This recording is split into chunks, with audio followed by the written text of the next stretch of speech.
Hey everyone, today I'm going to show you what to do if your Wi-Fi isn't showing up or working on your Android phone.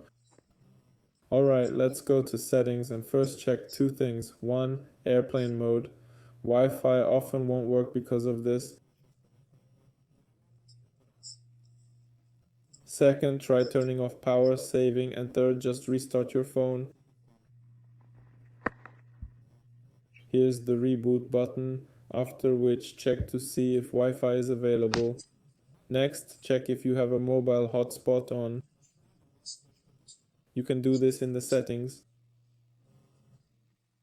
Go to more connectivity and hotspot or access point. Make sure it's turned off. If it's on, Wi-Fi can't work. If these things don't help, consider that your Wi-Fi might be on too high a frequency, which is why it isn't showing up.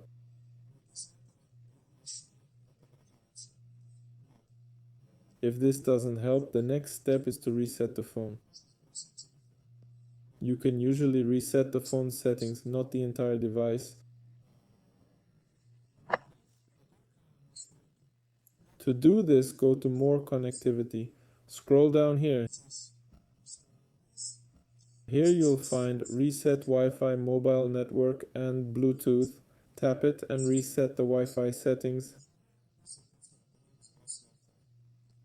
Then select Reset Settings, restart your phone and it should work. That's all for now. This was Oleg. Goodbye everyone.